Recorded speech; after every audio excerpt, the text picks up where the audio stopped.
what she meant. I was like, all right, this is gonna be one of these. Okay, here we go. We're gonna have to go hard on this one, right? We had a great fucking time. Now, I don't know how I would hit today. I would just be like, all right, I know what you want to do, but, like, you're gonna have to do it. You understand? Like, I'm just gonna stand here, and then you just back into me however hard you want. You control how hard you're backing into me. Then I'm gonna lay my hand on your shoulder. You can put your ponytail in it. I will slowly close my hand around it. And if at any point you want to yank your head like that, that's on you. My other hand will be just to the right of your right ass cheek. If you want to do one of those, that's fine. But I am not doing anything. I'm just gonna stand here like a giant fuck stick, and you just have at it. You just have at it.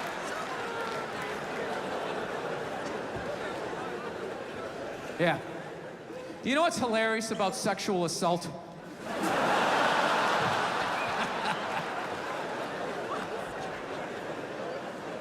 You know what's hilarious about it? Is how women are acting like that is a uniquely female experience.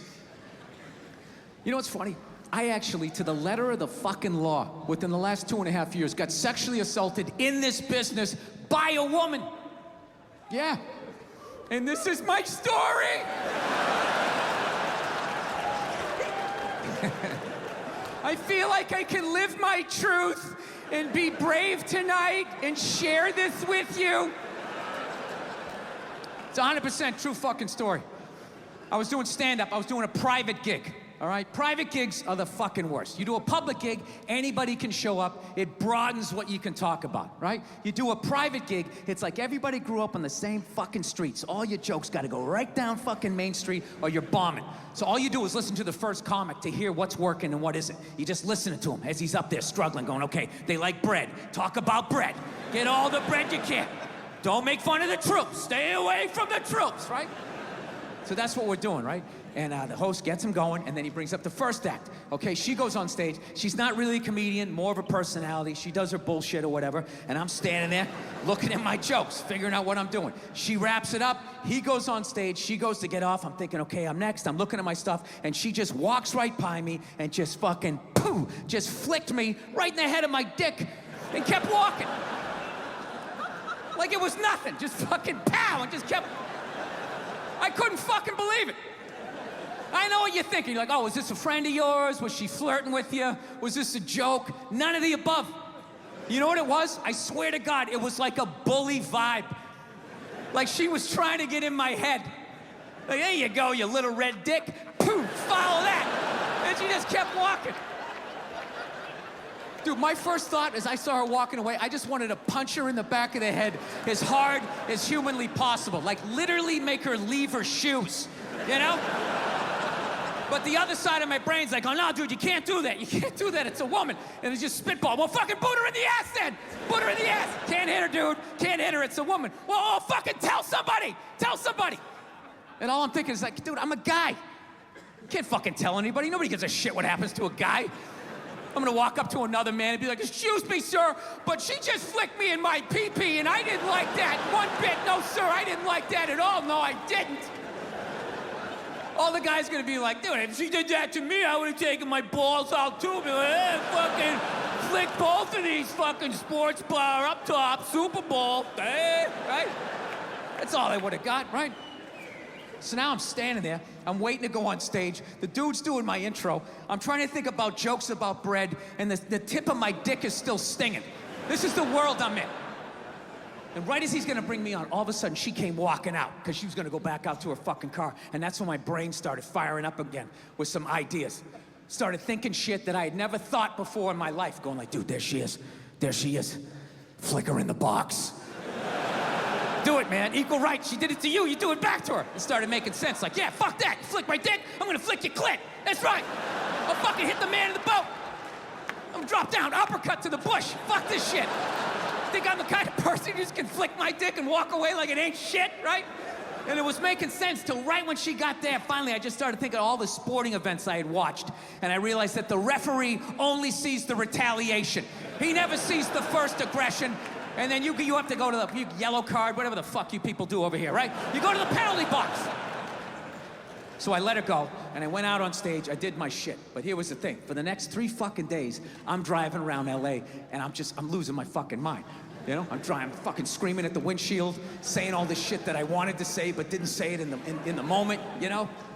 And it wasn't because, this is the thing, it wasn't because she touched me, you know what I mean? I don't give a fuck about that, all right? You know, when I was a kid, I had a paper route, and I was an altar boy, you know? Yeah. You're gonna have to do a little bit better than flick my dick over my jeans and my underwear. It's like, are we gonna do this or what? Like, what is happening here? It's the fact that she thought she could bully me. So after like fucking 3 days of this shit, I had a splitting headache, and I started realizing, like, wait a minute, she's winning this thing.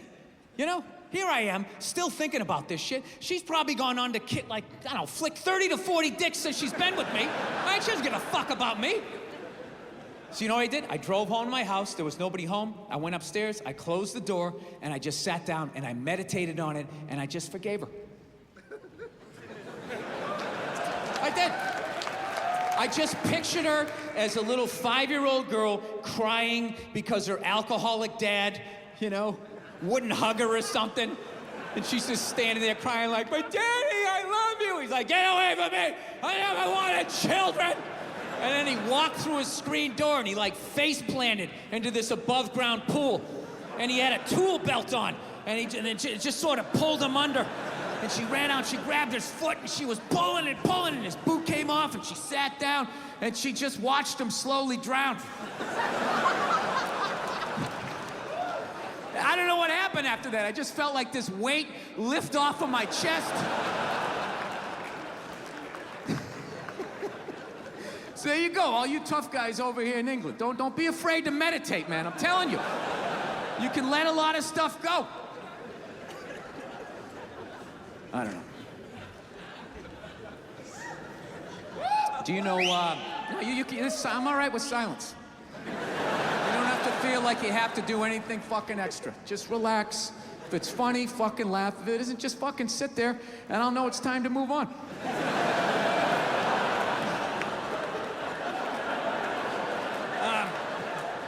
So anyways, I'm a married man with a kid. Happily married man. Yes, I am. I love my wife to death. I love everything about being fucking married, but I'll tell you this right now. We do fight a lot. We do argue all the time. If I've learned anything in 5 years of being married is we're always working on me. You know? Evidently, my wife is this completed work under museum glass that is to be admired and studied. Like, how did she do that? And I'm like one of these guys, you know those buildings that just has scaffolding around it for like 6 straight years? So you're like, are they ever gonna finish that thing? Is that some sort of insurance job? Jesus Christ, what a piece of shit. You should just tear it down and start over again. Yeah. I have a temper, so that's the thing. That's what kind of ruins things. Everything else I do is fine, but I have a fucking temper, and it just ruins shit. And then my wife always says the same thing. She's always just like, I just don't understand, where did that come from? Where is that coming from? You just go from 0 to 100 in 2 seconds. It's like, first of all, I idle at 75 miles an hour, all right? So don't give me this 0 to 100. I walked into this restaurant at 75. I could hear that guy talking too loud on his cell phone from the fucking parking lot.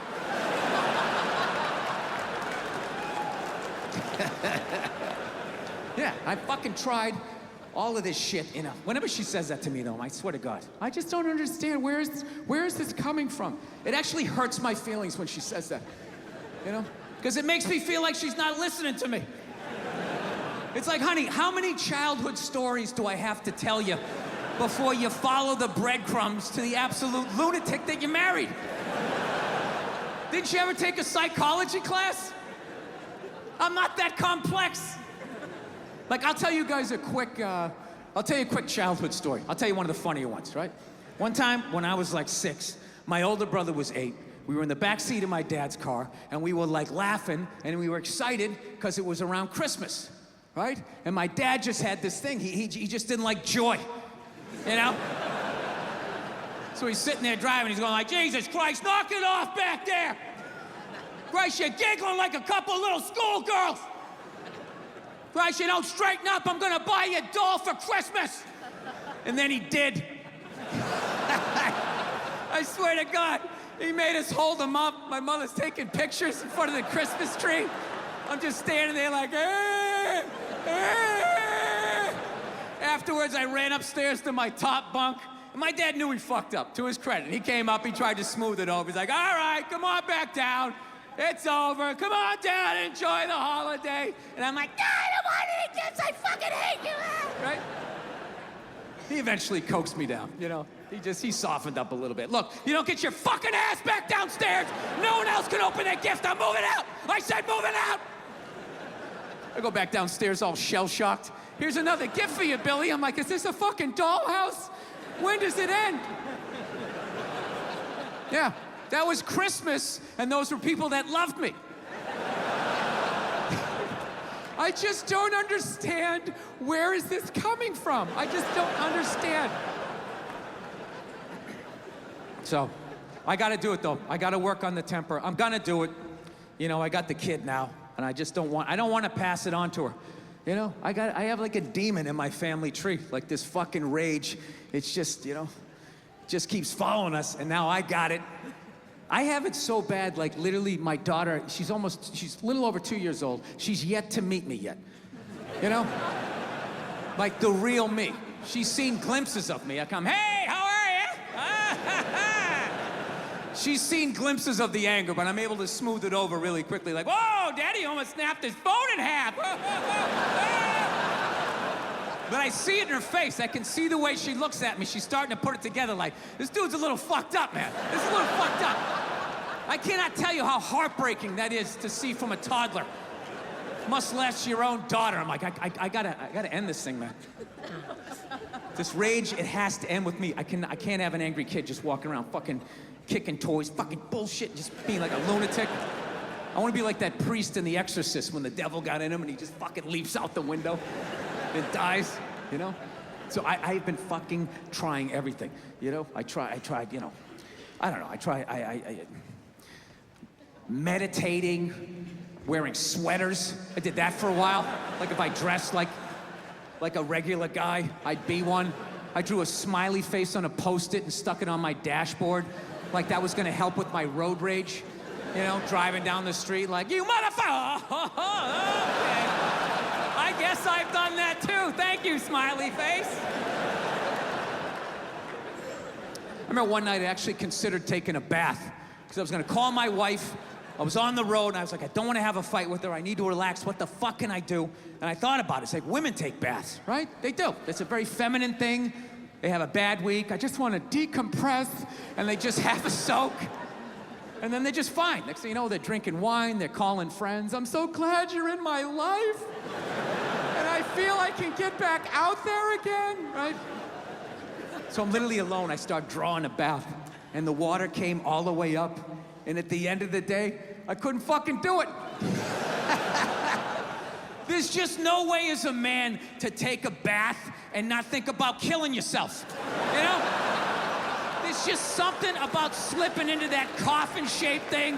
It's like, am I gonna slit my wrists? Am I testifying against the mob? What the fuck am I doing here? I'm a man, I don't take a bath. You take a shower, hose it off, block out your feelings. Keep walking till you drop of a heart attack. Literally, as you're going down, are you okay? I'm fine, I'm fine. Can't take a bath, sitting there playing with a rubber ducky, sticking my toe in the faucet, right? Not allowed. Not allowed to be that happy. So, I don't know what I'm gonna do. I think I'm gonna go back to therapy, do that fucking bullshit again. Fast forward through all these stories I've told a million times. I gotta do it though. I'm gonna do it for my kid and do it for my wife. And selfishly, do it for me. Because, no, I'm gonna tell you why. You're not gonna like the results, miss.